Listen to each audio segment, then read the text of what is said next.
The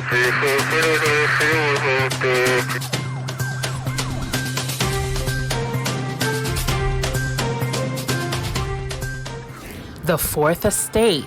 Breaking news. Alberta reveals spending plans. Wear your face mask. COVID-19 is airborne. NHL player set dates to resume play. With your news anchors, Nikki and Solrak, reporting live at TalaLuvzRadio Worldwide. Yan, labas mo yung dimples mo, sir.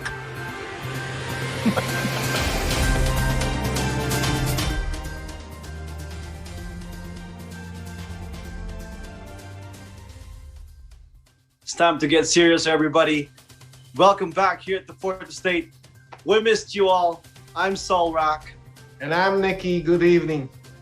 Good evening, everybody, and welcome back. We are so excited for tonight's show, not only because we missed you all from last week, and of course, again, belated Happy Easter to everybody. And Sir Nikki, how you been? It's been a while. Yes, it's been a while, Solrak, and yes, I've been good. Thanks for asking. And then numbers are not looking great, unfortunately, but I'm safe and well. I hope you are. We are indeed. Siyempre, we're still trying to make sure that whatever practice that we've been doing in the last year. But you know what, though, Sir Nikki, again, sad to say, we're still here. We're still here, and unfortunately, we're still here together. For everybody, what I'm saying here is, coronavirus and this pandemic is still alive and well. And again, we don't like to be the bear with bad news, but you know what, guys, we want to make sure that you guys are aware of your surroundings. We want to make sure that you guys, know what's going on around you, and who to deliver the good news and the bad news. Here at the Fourth Estate, we only deliver the facts for you people. But once again, we want to thank you for your time, and thank you for stopping in. And of course, join the conversation. If you guys have any comment, any questions whatsoever, please feel free. Myself and Sir Nikki Gakwan, syempre, will be more than welcome to answer any of you guys' comments or questions. Sir Nikki. We have a special guest tonight. Later tonight, Solrak. We have the president of the United Nurses of Alberta, 30,000 strong nurses union in Alberta. Heather Smith is going to join us later. That is wonderful. With that being said, Sir Nikki, we are just going to jump right into it. We're going to be jumping right into it, talking about the new events. And first part of our show, every show, we deliver you guys the current numbers here in Alberta. And once again, I have to say that after a year of COVID, after different events, and I'm reading 1,521 new cases. Yes, so that is as of today. Very alarming as of number. Today, and there are 674 new variant infections. Let's talk about this. I know we were just coming from a long weekend, a holiday weekend last weekend, and you know what? It was expected to arise, and the government has set a step back into our phase 2, and now we are back to phase 1. Yes, we're back to square one, Solrak. Numbers are up with 1,500. That's quite alarming. With 674 new variant infections, it's not a joke. Definitely the Alberta government is taking precautions and revert us back to stage one, meaning dine-in has been canceled again in restaurants. You're allowed to go to your restaurants with patio and visit them through there, but indoor dining is off, and no indoor pubs as well.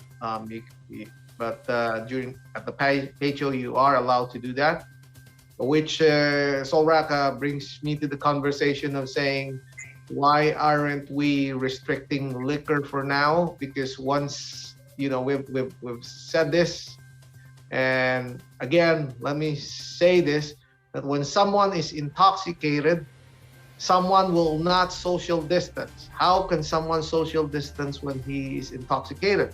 The problem with indoor dining, as per Premier Jason Kenney, is that people have been table hopping, and that was the concern. And Solrak, again, if someone is intoxicated, definitely he will table hop, he will hug people, he will do everything that violates the health restrictions.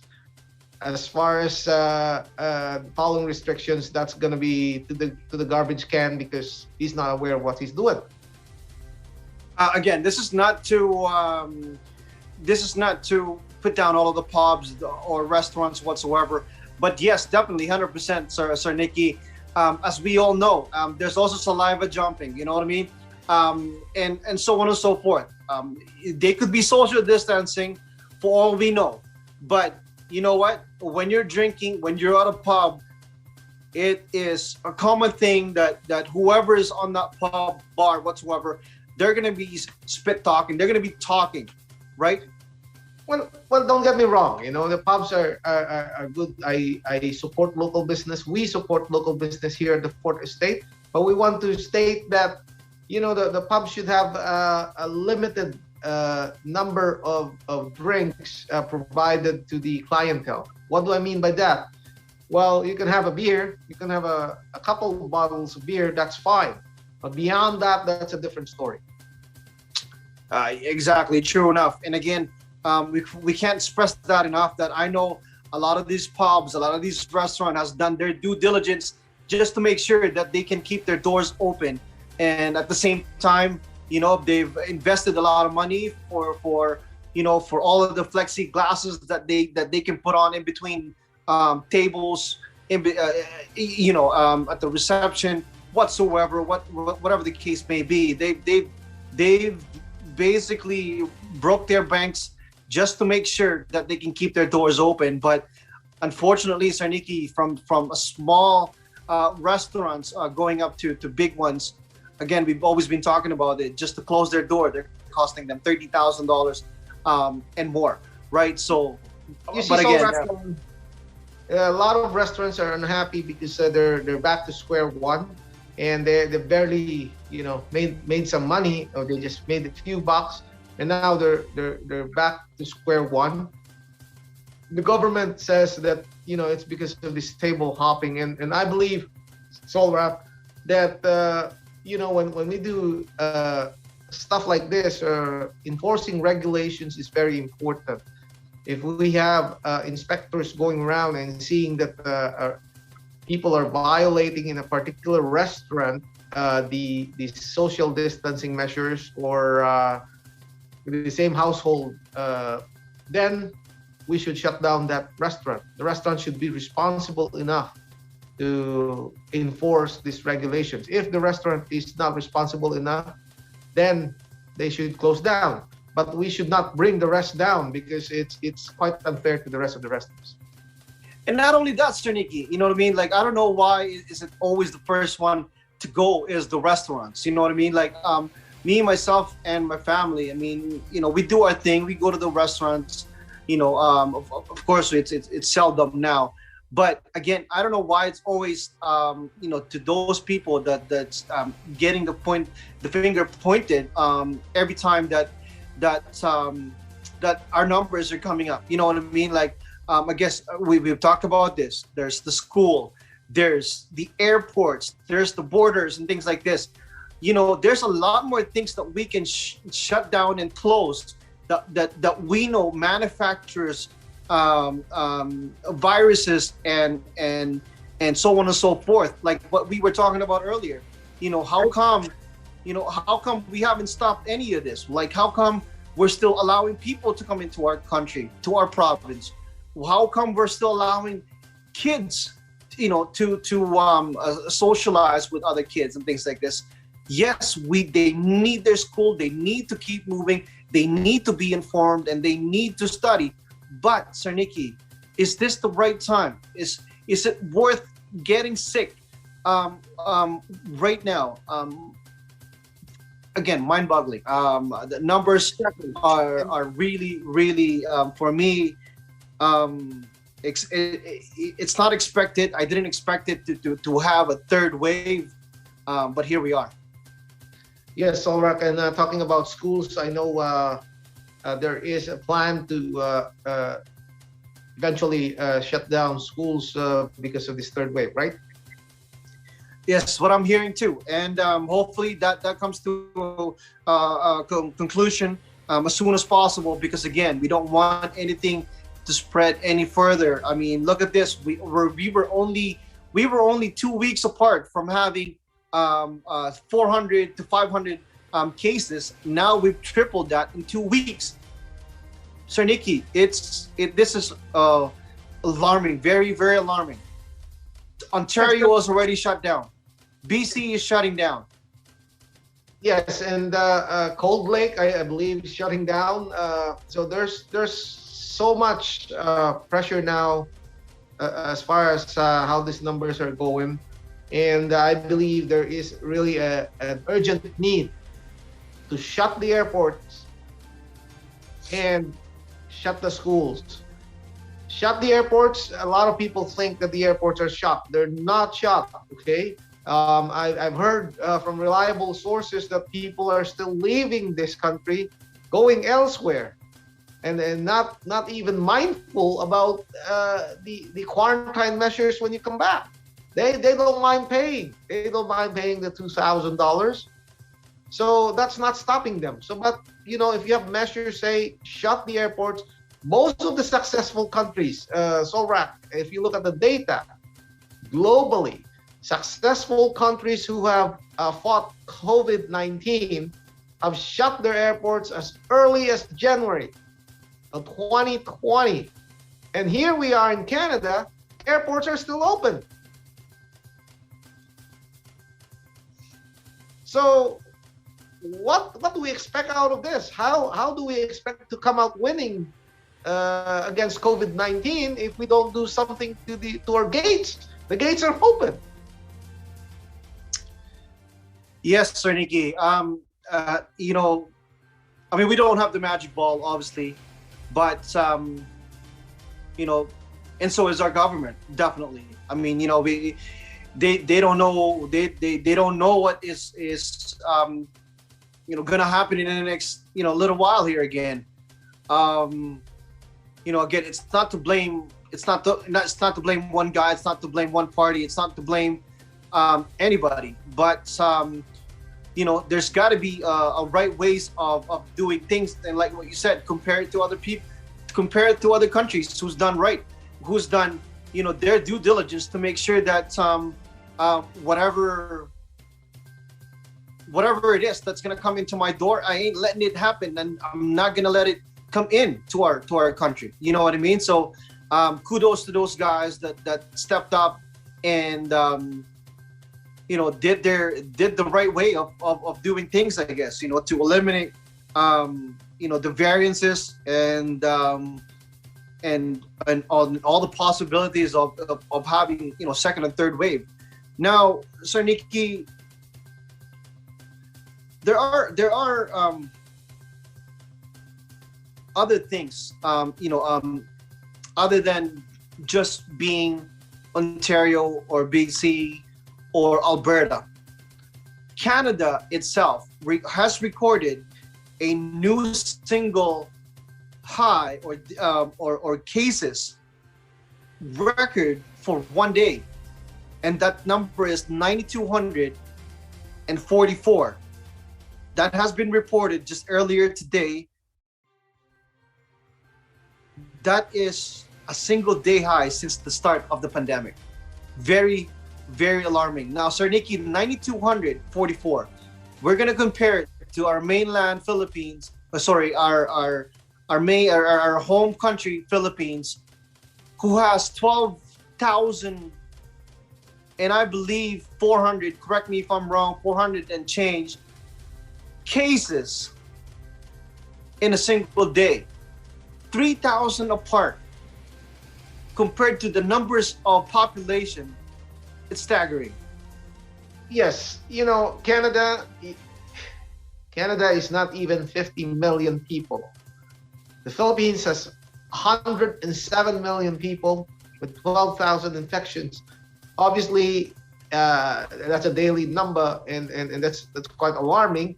But with 9,000 as daily number for Canada, that's very, very alarming number. It has been. So, guys, whatever you've been doing, and I know myself, I've been repeating myself over and over to you guys to keep doing the same practice that you've been doing. Okay, keep it up. Make sure that you don't touch your face as much as possible. You guys know what to do.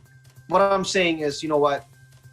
Make sure to double it. You know what? Because this variant that we have right now, it is definitely mutating faster, and it seems like for what I've been reading, Sir Nikki, it's yes, it's mutating, and it's a lot easier for us to catch it, and it's deadlier. Yes, definitely, Solrat. The variant that came from Brazil was able to enter Canada, and no surprise because again the gates are open, and that's why we now got the variant, and we're fighting the variant. Unfortunately, there's not enough information on the variant, so it's a tough fight ahead, and I just feel for our healthcare workers, our frontline workers. It's been a year of fighting, and we're still in this fight. That's all. And here we are. And thank you for segueing into the heroes of this pandemic, the soldiers of this pandemic. We've stressed it enough, and I think this is one of the reasons why we want to bring in the president of this association, to light some put a light on these people, and just again, we can't take them enough for what they do, for what they bring in, for what they've done to everybody, not just in our country, but everywhere else in the world. But especially thanking our Albertans, Alberta Health, Association here. It's one way to do it, Sir Nikki, and I'm really I want to thank you and applaud you for bringing our special guest tonight. Again, we have some questions, obviously, and I know she's ready for it. Where are we at right now? 8:50. So we're gonna be probably bringing her in around 9:00. Again, so guys, stay tuned for that. If you guys have any concerns, questions, comments that you guys would like to ask or just give us some questions that you guys have, please feel free to do so. Yes, so definitely the nurses of Alberta and obviously the doctors have fought this battle very hard, and again we thank them for all their efforts, and it's been a tough fight, we know that, and we highly appreciate what they do for Alberta. Indeed. Sir Nikki, before we go to our break, speaking of tough fight, you brought me to fight. Okay? Yeah. Sir Nikki, just talk about sports just for a few minutes here. Are we gonna see Pacquiao and Crawford going at it in the next little while? Well, it's still in the works. I know nothing is set stone. Word has been out that this fight might happen in June and might happen in the Middle East. It's not set stone because again, they are still negotiating for the price, for the money, and as per the information we gathered, it's a 40-10, so 40 million and 10 million. 40 million for Manny Pacquiao, and 10 million for what's his name? The challenger, the champion. Sorry, the champion. So that's kind of what's happening right now. So until they cup up enough money from the promoters, from the sponsors, then we will have a fight. This will be a great fight if it ever comes down to it. Yes, Pacquiao is nearing its retirement, I would say. Crawford has got his legs, and he's got his speed still up and going. So I don't know. Hopefully, ang pambansang kamao still has the flashes and the quickness, and he's definitely got his he's definitely gonna have his back against the wall there. That's for sure. Keeping up with it would be a really good fight. It would be better. A really good fight, and it won't be an easy fight. Crawford is a good boxer, and he's also someone who can who can take someone out, who can knock someone out, and it's not a joke, right? This is not a joke. That's why as early as a few months back, our good senator and world champ Manny Pacquiao has already been in training. Yeah, and I've seen his training. He's training ahead. He's practicing. I guess I shouldn't say training. And then the other thing too is definitely I've seen Crawford fight. I've seen him, putting his opponents, lights out and on the canvas and things like this. It won't be an easy one, but you know what though, Sir Nicky, it's gonna be a great fight that will be guaranteed, and it wouldn't be what do you call it? Stroll in the park. It won't be a stroll in the park. It won't be a stroll in the park. Definitely. Stroll in the park. Exactly. Sir Nicky, I'm not sure if you were able to watch the March Madness. Congratulations to the University of Baylor. What a great team! What a great effort they have put through the whole March. Congratulations also for a great season, almost a perfect season, is what they've been saying. Is the Gonzaga University. What a great year for them.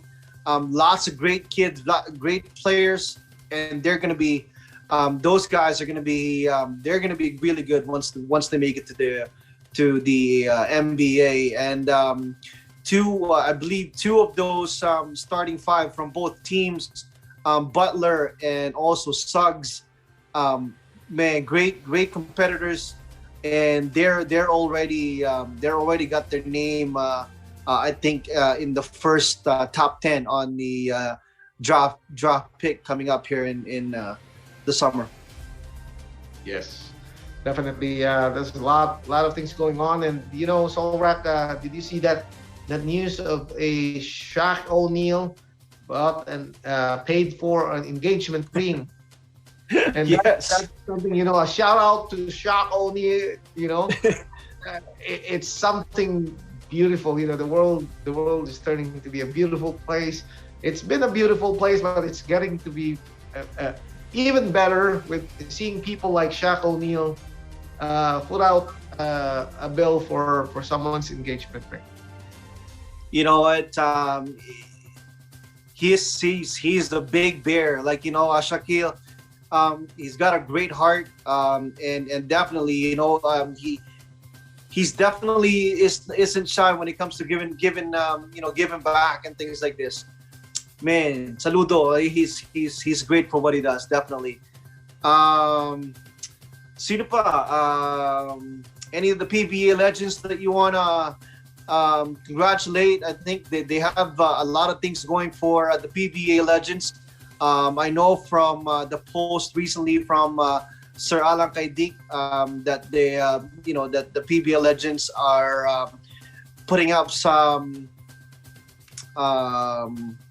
auction. I think is it auction or They have or their jerseys, right? they're Jerseys selling their jerseys that and as well as video, memorabilia videos of their favorite players. Right? yes. You know what? I think that's a great thing. I had the pleasure of receiving a jersey from Sir Alan Kaidik, and you know what? Man, it's something that I will treasure. Obviously, it's idolizing players like him growing up, and having to have his signature and his jersey to be hanging on my wall. It's going to be something else, right? So I'm sure those guys who has looked up and idolized all of these great legends from the PBA, and having these options for them to buy their jerseys now, it's something else. Yes, definitely. A lot of people still keep those jerseys, and again, it's a beautiful project, and I hope people support it, right? Definitely. So for you guys who's watching us right now, look it up. The PBA legends. I think even Samboy Lim. You can purchase his jersey also, Sir Nicky. The great Gerald Splana, Cordinera or Cordinera, Cordinera. Cordinera. There you go. Sorry, Aceitono, EJ Pile, and the rest of the greats. So Helter Brand even I think is there already too. Yeah. Huh? Bonel Balingit is in there. Bonel, there you go. Yeah, Yo-Yo Bonel, man. Si Yo-Yo Bonel, exactly. Shout out to you guys, man. Shout out to you guys. And syempre, nandiyan din ang ating... Bonel. Yeah, nandiyan din ang ating mga Jojo, Lastimosa, Asaitono, andyan din syempre ang ating El Presidente. And wow, man, that was great. When I saw that, I was like, oh my God, who wouldn't want to do that? Diba? Who wouldn't want to do that? Exactly. It's a good project. I hope people support it, and it's something that we can never get off back to talk about how the oldest pay-per-play league in Asia, which is the PBA, and so many memories, right? And again, it dates back to the old Crispa and Toyota rivalry, right? So, syempre, Sir Nicky, meron kang, I'm sure, one of the moments that you would never forget. Meron ba yung time na were you able to take a photo of something that was a buzzer beater? That was, I'm sure you've had. Baka meron ka pang more than one or two. Meron mga ganun, but again, in the old days, Solrak, we were using film.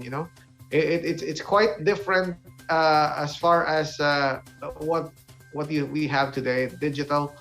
You can really take a lot more pictures than what we used to do. Exactly, that is true. And that's the wonders of technology for you. That's right. With that being said, though, Sir Nicky, we're just going to take a quick break. But right after, guys, please stay tuned.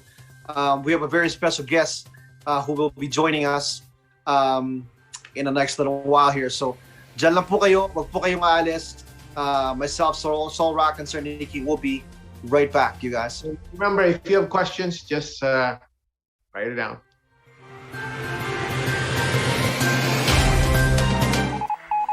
Hi guys, it's Sherry Ann of TalaLuvzRadio Worldwide. TalaLuvzers and TalaLuvz viewers from all over the galaxy. Don't forget to tune in to TalaLuvzRadio Worldwide 24 hours, 7 days a week. Only at www.TalaLuvzRadio.com. And of course, now our very own app is also available for download. So check that out and you can take us wherever you go with our class trance music, because we are the home of the stars where love resides. Spread the love, love, love. A Sunday of praise with your love DJ, Sherry Ann, from 4 to 6 p.m. Mountain Standard Time. Don't forget to tune in every Mondays, Geek High Girls, from 7 to 8 p.m.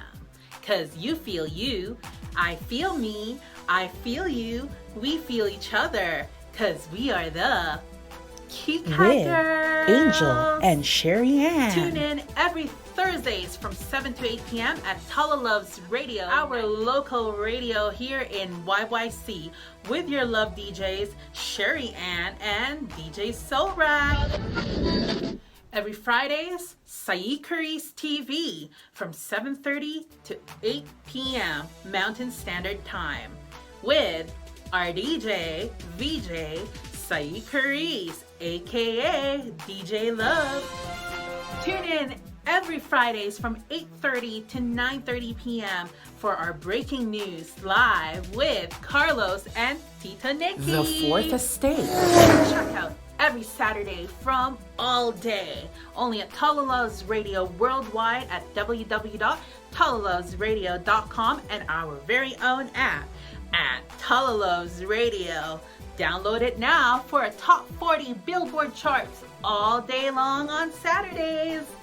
Please don't forget to check us out also at our very own hub, our very own network at www.TalaLuvzRadio.com. That's www.TalaLuvzRadio.com. And for the comfort of being able to bring us wherever you go with our 24 hours, 7 days a week class trance music. Because here at TalaLuvzRadio, we are the home of the stars where love resides. TalaLuvzRadio Worldwide.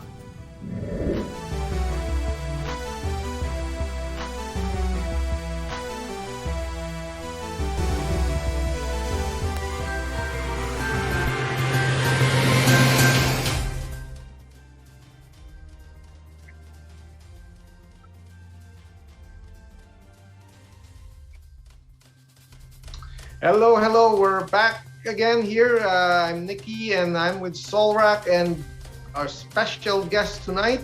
Tonight we're very lucky to have with us the president of the United Nurses of Alberta, Heather Smith, which leads over 30,000 members here in Alberta. Good evening, Heather. Hello, Nikki. I'm so pleased to be here. Yes, Heather, there's been a lot of talk and a lot of problems arising from the budgets of the government as far as our healthcare workers are concerned. And we thank you for joining the Fourth Estate tonight.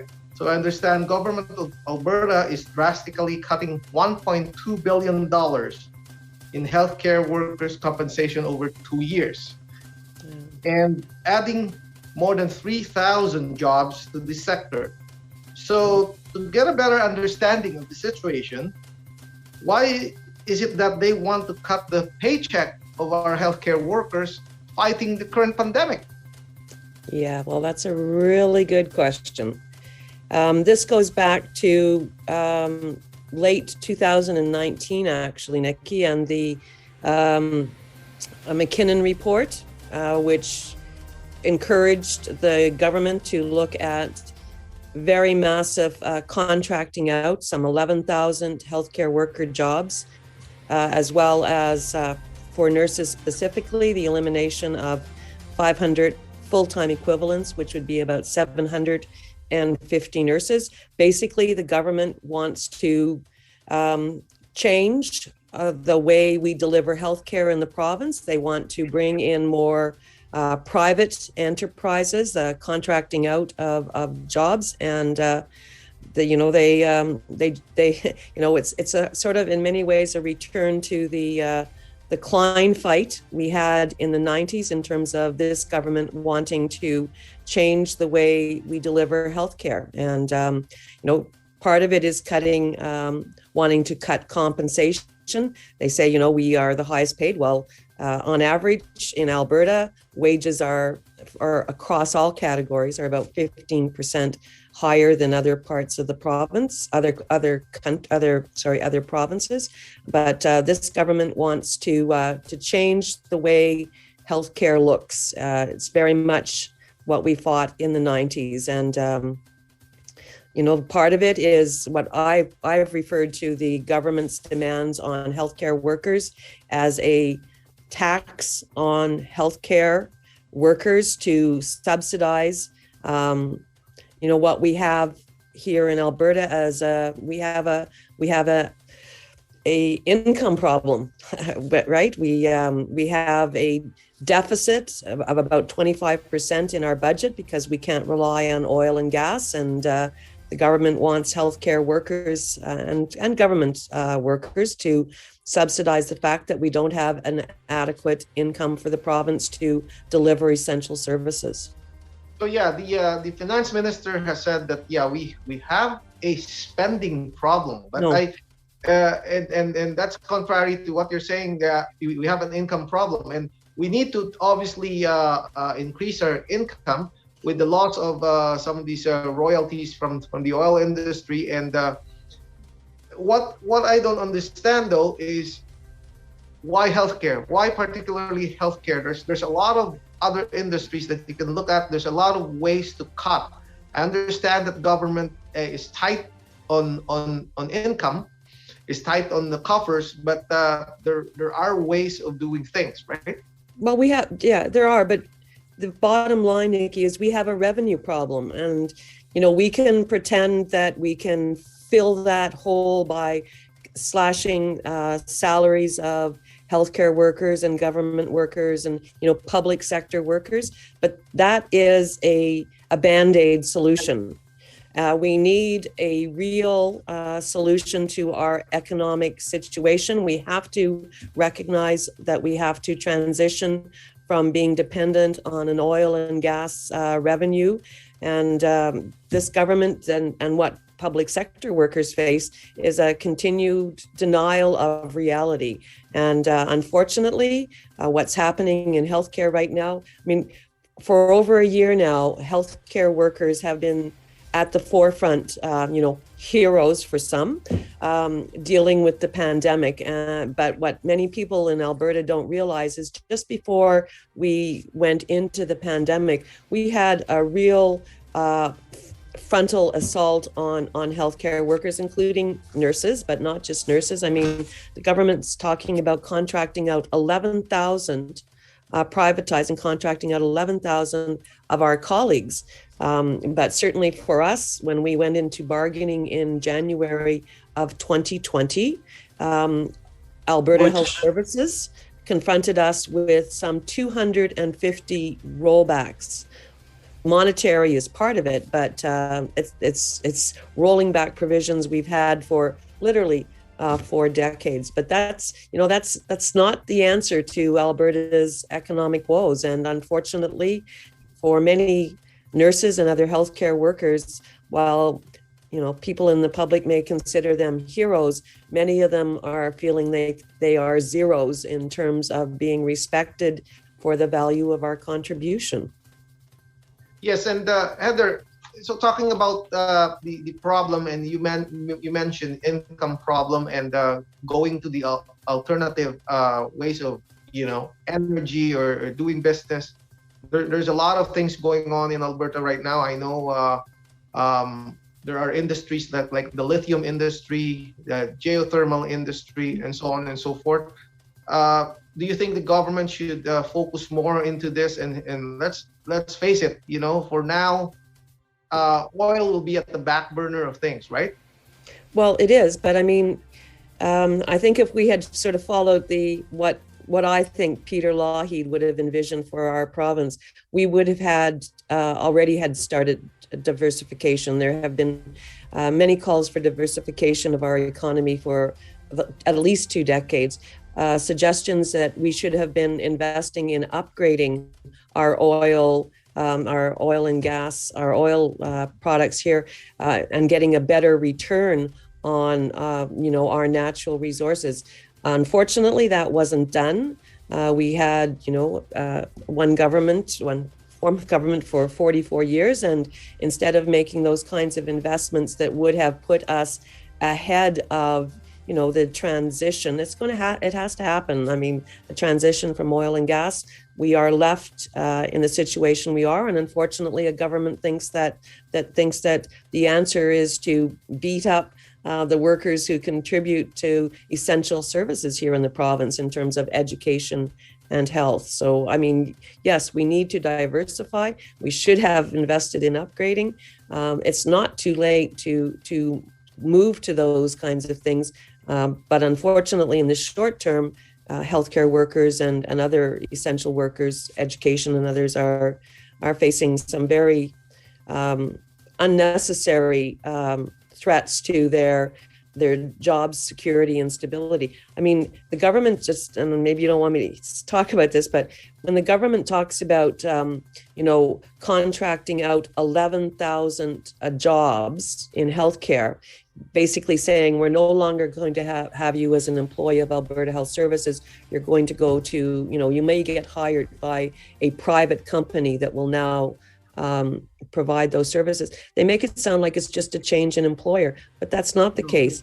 These are workers who have given some in cases decades of their life to so the security of tenure will be gone, right?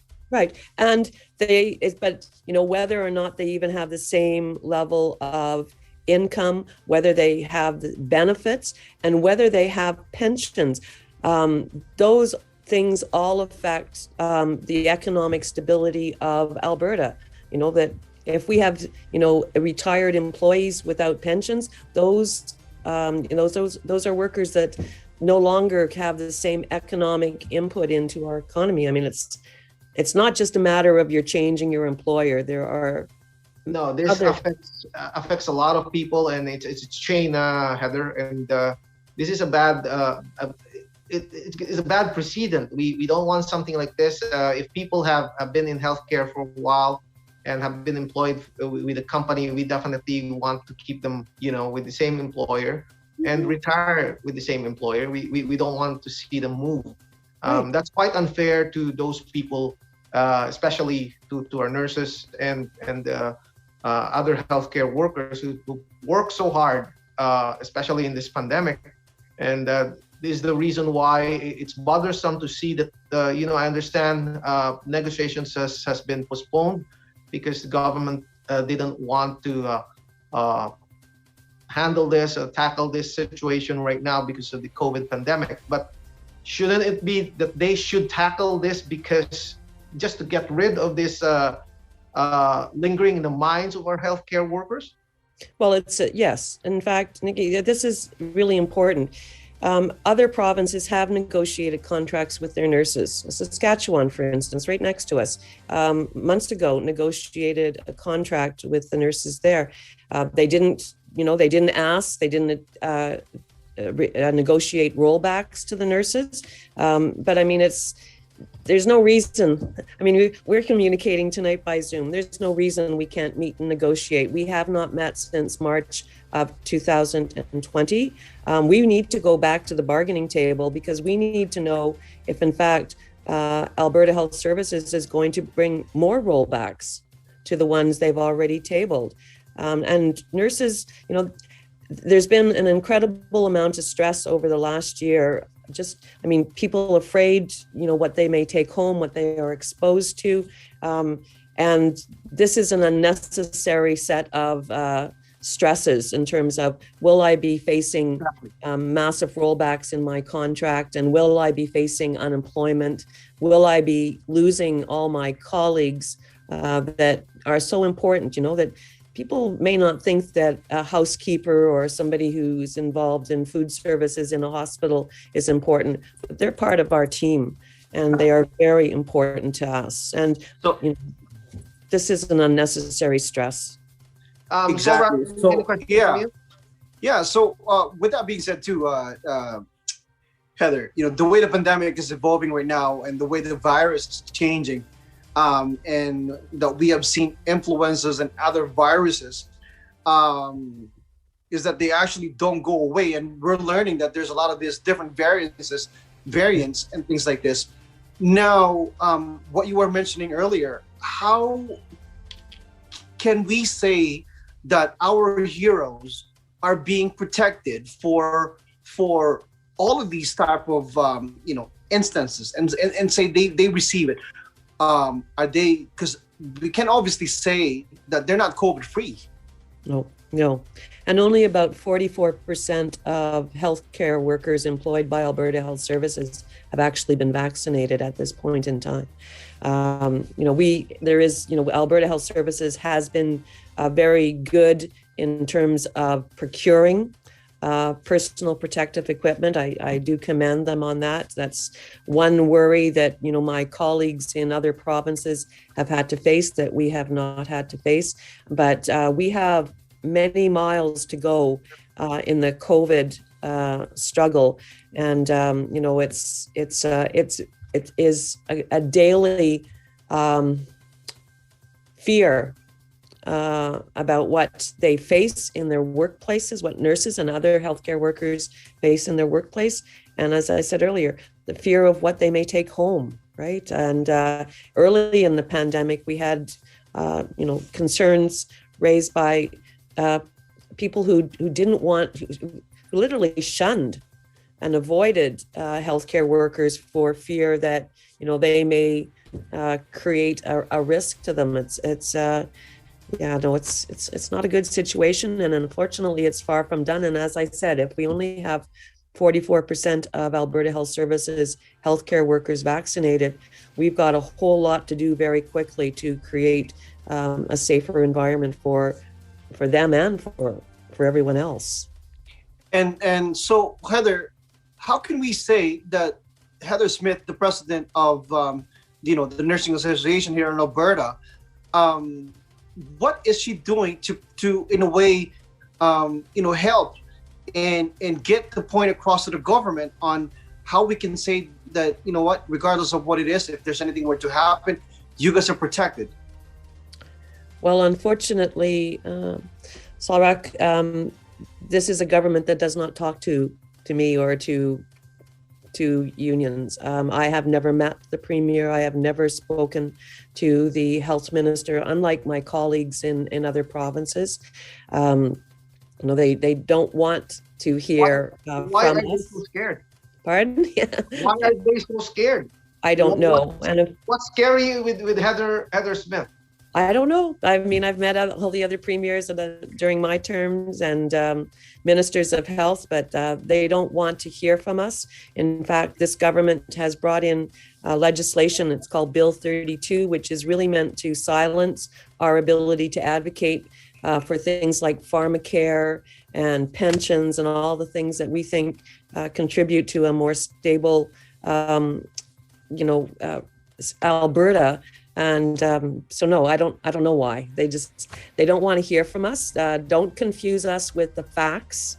We called on this government months before they did it to bring in masking, requiring masking. We've called on them at times in terms of locking down so that we could reduce the impact and deaths and that kind of stuff. But they don't want to hear from me. So Heather, talking about locking down, was the airport a part of it, to shut down the airports? Because I understand the airports are still open. Well, in terms of travel, I think we need to, as not just Alberta, but I think Canada, need to have a very serious, look at. We have to try to get to zero, and as long as we allow travel, even interprovincial. I mean, if you look at the Maritimes and what they've been able to do in terms of shutting down their provinces, we need to look at shutting down in a more aggressive way, travel, interprovincial, international travel. And, it's not that long ago that we didn't have anything in terms, any UK variant. And now it's almost 50% or more of the cases we have here in the province. They are more easily transmissible. They create higher levels of illness. Could we have stopped the variants and the implications for Albertans and our healthcare system, I think we could have, but that doesn't mean that we shouldn't be taking steps now to try to stop the curve going up even more. We're 1,500 cases today, 100 more than yesterday. Ontario is over 4,000 today. Like, this is very, very serious, and I'm not sure everybody's taking it seriously. And yeah, we were just discussing this, Heather. I said the Philippines has 12,000 daily, and with a population of 107 million. And Canada, we're not looking at even half the size of that population, and we're already at 9,000. That's a lot. That's a lot. That's an awful lot. And Heather, I know Alberta has informed your organization that they're cutting 750 registered nurses and RPNs. Do we have an excess of RNs and RPNs? Why are they doing this? Before we had COVID, we already had serious concerns about inadequate staffing. I can't tell you how desperate parts of this province are for registered nurses and registered psychiatric nurses. We do not have a surplus. We have a huge undersupply. It does not make any sense except to create chaos and undermine our public healthcare system. But, every week I read what we call professional responsibility concerns. These are documented staffing situations, unsafe staffing situations from across the province.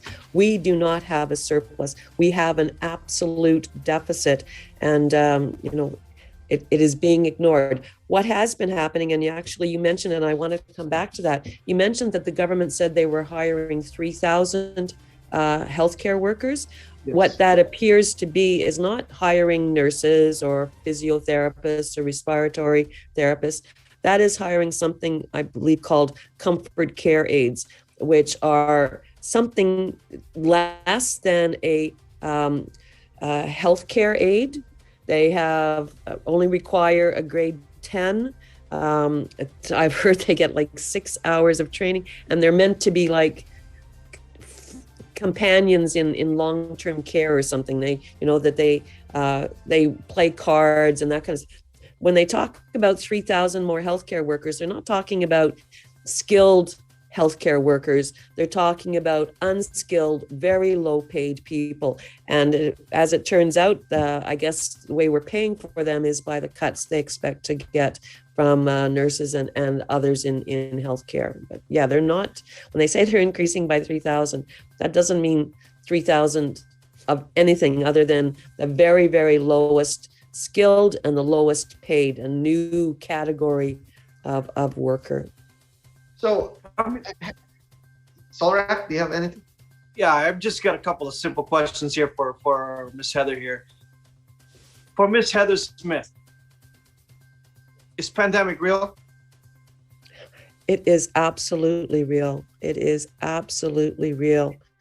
I can't convey to you some of the stories I have heard from my members who've had, have been with individuals who have suddenly become very ill and died without the presence of their family to comfort them.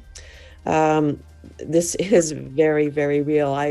The people who, some of my members who, although, fortunately, we have not had a death of a registered nurse or a registered psych nurse to my knowledge, but we have had many, many members who have become very ill. And COVID is not like, the normal flu. You have the flu, you're sick for a few days and you get better. There are people who will have lifelong health issues because they have experienced COVID. And, people need to take this very, very seriously.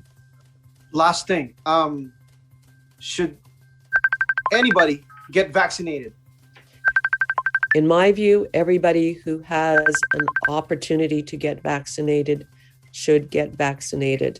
for themselves, because we know, the vaccines at least reduce the seriousness of the illness and the potential death from COVID. But it's not just about how it impacts you; it's how it makes those around you safer as well. So I would say absolutely yes. I know there are concerns like with the AstraZeneca and that kind of stuff, but I would say to anybody, if you have an opportunity to get any of the vaccines, take it. It is far better than the alternatives of COVID. Heather, the Alberta government has allotted 465 million to support frontline workers, and that doesn't mean just the nurses. And this is a one-time payment, and I know you did seek clarification on it if the nurse practitioners are going to be included in this one. What was the outcome of this one? The critical, whatever it's called, benefit, the $1,200, which we never asked for. Government didn't consult us about this, and it has actually been very divisive. I mean, I know of many nurses who've said, "I don't want it. Can I give it away?" It's who gets it, who doesn't get it. It's also available, of course, if employers applied for those who work, in other industries like groceries and that kind of stuff. Absolutely. We clarified with government that nurse practitioners who are employees would be eligible. So if they're employed by Alberta Health Services or Covenant Health, they would get it. If they're in private practice, I don't know what happens to those who are in private practice. But yeah, this $1,200 has been very divisive in healthcare. And again, if government had consulted with unions and others about how to do it, things might be different. But so am I hearing this right? That you said that they have to apply for it? That the employers, yeah. So like nursing homes and those kinds of places and even grocery stores, Sobeys, Safeway, where their workers would be eligible for it. It's up to the employer to apply. Alberta Health Services basically it could be considered to have applied for all of their employees. Covenant could be considered to have applied for all of their employees. But for people who work in grocery stores and other retail businesses or whatever is considered essential, their employer had to apply on their behalf. And yeah. Okay. And let me just talk about Manitoba nurses. I know they have COVID pay top-ups. How about here in Alberta? Do we get this for nurses in Alberta? No, we didn't want it. We didn't ask for it. It has been very divisive in Manitoba in terms of which nurses are eligible for it. And I mean, how do you say you don't?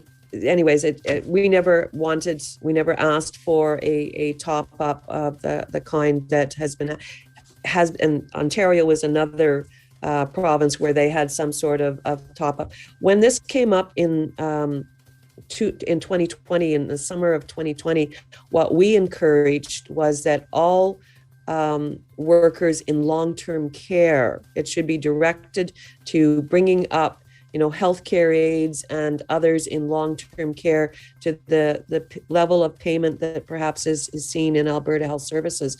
We weren't advocating or asking for it for the nurses. We were saying bring up, those workers who, because their pay is so low and they may only have a part-time job at more than one place to try to cobble together an income, bring them up so that they have a living wage without having to work multiple sites, because that's been was a problem in terms of workers, healthcare aides and others who had to work 2, 3, sometimes 4 or more sites to get an income that they and their family could live off of. So what we did was we said, bring up those people, nurses. We believe we are reasonably compensated here in the province, and so bring up the people that need it. And those are workers primarily in private, the private sector, private nursing homes, whether they're private for profit or private not for profit, is where we saw the real need to bring wages up.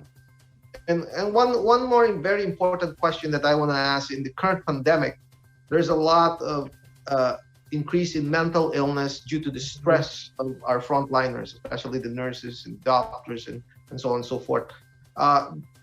Did the government ever come forward and talk to your organization and say, okay, does your membership need help for what they're experiencing right now in COVID? No, the government, as I said, the government doesn't talk to me at all. But we did, one thing we did require in January was that Alberta Health Services promote and provide information to nurses, because as we were talking about, our contract and stuff, that they, in agreeing to pause bargaining, we said, we will agree, but we want you to do these things to make workers aware of what supports are out there. We've also attempted to provide supports, but mental wellness, mental illness is another pandemic within the pandemic, not just affecting healthcare workers, but affecting many, many Albertans. Healthcare workers certainly need levels of support because, as I said, I've heard of nurses and others who literally sit in their car before they go into the hospital and cry, thinking about what they're going to face, or leave the hospital and cry, thinking about what they weren't able to do to help their patients or their residents in terms of long-term care. But mental health is a huge issue, and as I said, I think it's a pandemic within a pandemic. So, Heather, what can you advise your members as far as that is concerned if they're experiencing one? Well, we've have resources that we've have on our website and that kind of stuff that we promote. We did a one-day event, and it's available to our members. We did that, I guess, the end of January, where it was a whole day of wellness things. We had 600 nurses. It was sort of like this. It was a Zoom kind of event. We had 600 nurses. Our national union, the Canadian Federation of Nurses Unions, has made resources available. Our national union has been working with the federal government in terms of specific resources and tools for healthcare workers, not just nurses, for all healthcare workers. So, there are things happening, but they're not happening because of Alberta specifically. They're happening because, we do stuff, or with our national union and the federal government, we're doing stuff. All right. As you know, Heather, there's a big community. There's the big group of nurses and whatnot, from our community, Filipinos and whatnot. And, like what you were saying there earlier, even before or after the shifts, they're crying in their car, on their way home, things like this. It's really mind-boggling on what they go through and how they go through in their day-to-day. And for us here at the Fort Estate, of course, we see them as heroes. I think that's just lack of term, really. It's there's definitely more to it than just that. Yeah, and I have to say, I prior to becoming president, I worked in a very culturally rich environment. I was I worked on a medical unit, and some of my dearest colleagues were members of the Filipino community. And it's yes, it's hard on everyone. It's hard on everyone. Solrak, you mentioned earlier about a nurse having a vaccine and a side effect. Is there any support for this, Heather, for nurses who did take a vaccine and had serious side effects of it? I'm not aware of any nurse having a serious side effect from a vaccine. No, I have had my first dose. My arm was, after a bit, my arm was sore for a while. But that was it. It was given to me actually by a fourth-year nursing student. And Alberta Health Services is rolling out larger vaccine sites, and I encourage people to, but I'm not aware. I mean, there have been some minor reactions, but I'm not aware of any serious reaction from the vaccines here in the province. All right. All right. Well, we really appreciate the time that you've given us. I know it's past 9:30 here. Once again, Ms. Heather Smith, really appreciate your time. Appreciate what you do. Again, hopefully we can have you back here for the state when everything is settled and when everything is flattened. I very much appreciate that, Solrak and Nikki, and my best to all of your members of your audience. And I hope people stay well and stay safe and stay strong in the fight we're going to have in terms of public health care ahead of us. Thank you very much, Heather. Thank you. Have a good night, Heather. Bye-bye. So there you go. There you have it. There you have it, folks. Again, it's such a pleasure to have Heather, and also to answer all of our questions here. Sir Nikki, again, thank you very much for taking the time and finding a way to get our special guest for tonight, Ms. Heather Smith. I think that was very fruitful. I think she's put a lot of light onto the things that people has to know or what they don't know and things like this, right? So who would have known, right? Who would have known that there's a big gap, between the government and the UNA, not having any direct communications on where they stand and where things should be and how they can move forward with putting a puzzle together. Well, Solrak, what's mind-boggling to me is that as a government, you still need to talk, and the best way is to communicate the messaging and talk to your counterpart, talk to the union, and come to the table, talk about what needs to be done, and come up with a solution. Eluding the United Nurses of Alberta won't do any good to the government and won't do any good to any Alberta. 100%. And see where they are right now. They're too far apart.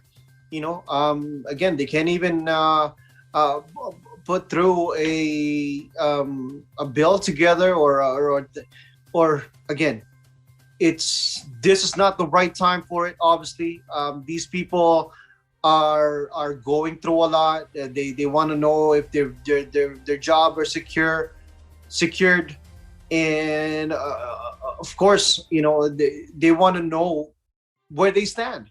Here they are fighting for their lives, fighting for other people's lives, to make sure that these people have has all the right to fight for their life, but yet here we are, choking our heroes.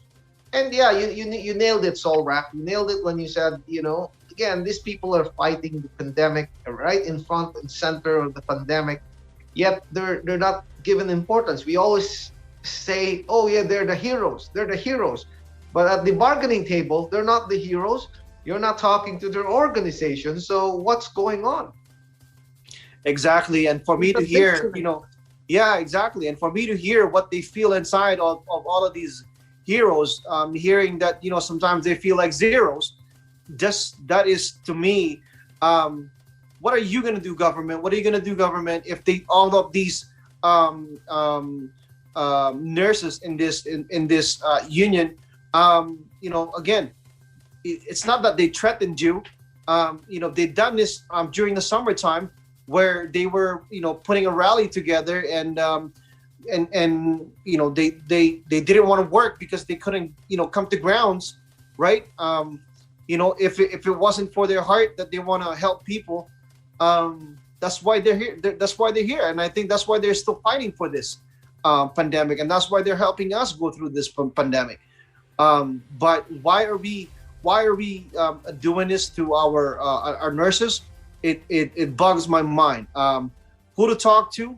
We'll get down to it. Hopefully, we can have two of the biggest people here in Alberta. Sir Nikki, I think we got a job. We got some job to do. But again, saludo po kami sa inyo, sa lahat kayong mga nurses all over here in Alberta. Syempre, maraming salamat po to all the Filipinos that's fighting this battle. Maraming salamat po sa inyong lahat, and to everybody else. Maraming salamat po. Yes, maraming salamat sa mga nurses. Definitely. And Solrak, yeah, well said. It's been a wonderful night.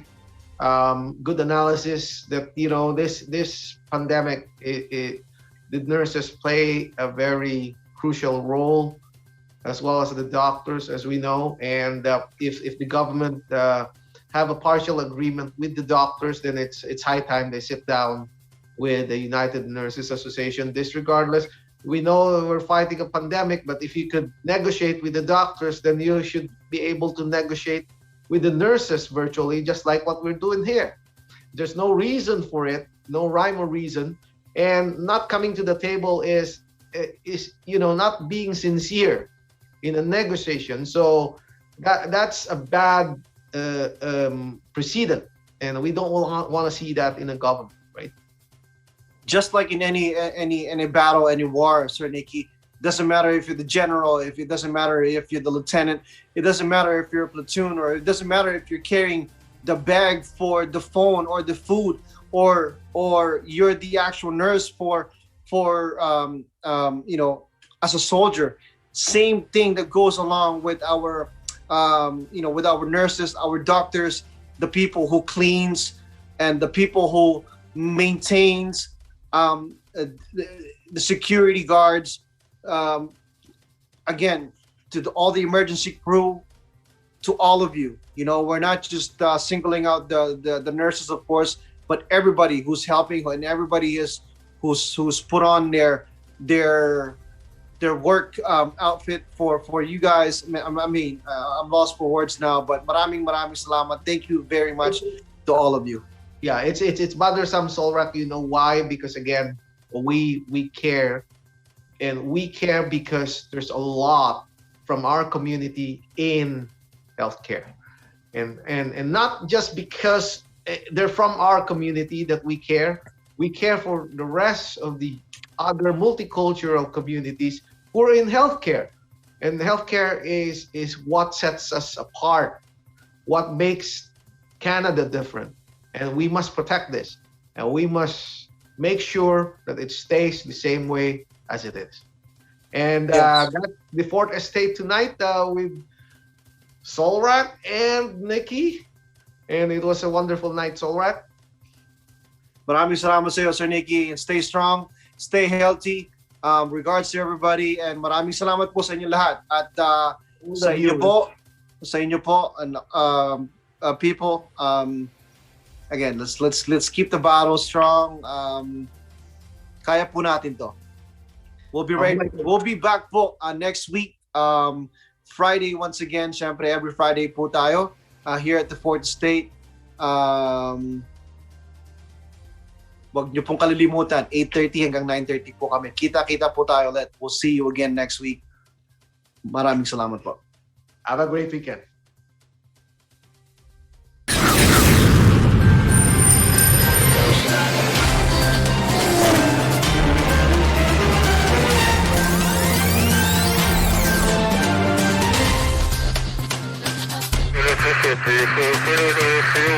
Thank you.